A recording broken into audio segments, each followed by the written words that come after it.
Hirap na nga ang magkapatid na si RJ at Giselle sa pagtugis kay Moira, ay dumadagdag pa sa problema itong si Eric dahil nang tawagan siya ni Giselle para pakiusapan na bantayan daw si Zoe dahil baka makipagkita ito kay Moira at tulungan itong makatakas, ay mas pinaalam pa nito kay Zoe na may warrant of arrest na daw ang nanay niya. Kaya naman imbis na walang magawa itong si Zoe para tulungan ng nanay niya, ay mas nagkaroon patuloy siya ng ideya para balaan si Moira sa mga susunod na hakbang nila RJ. Samantala, kahit anong gawin ni Doc Lindon na pagpapakilig sa mga viewers, ay hindi pa rin may aalis sa isip ng mga manonood ang pagkasinungaling niya hanggat hindi niya pa rin sinasabi kay Annalyn ang nalalaman niya tungkol sa sikreto ni Doc Carlos na anak niya si Zoe. Sa kabilang banda, umay na si Doc Carlos sa pagtulong niya kay Moira dahil isang maling galaw lang nila ay siguradong madadamay siya kung sakaling may makakita sa kanila at maaresto itong si Moira. Kaya naman sinabi niya kay Moira na konting tiis na lang daw ay matatapos na ang obligasyon niya dito. Mukhang malalas minute pa nga itong si Carlos dahil nang papunta na sila ni Moira sa airport ay sakto namang nakita siya ni RJ na may kasamang babae.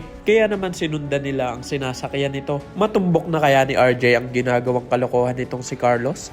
Yan ang mga dapat mo pang abangan. Kaya naman kung isa rin sa mga nagnanais na sana naman ay mahuli na itong si Moira at mapalitan na ng bagong kontrabida, ay click lamang ang like at subscribe button para updated ka lagi sa mga susunod ko pang i-upload.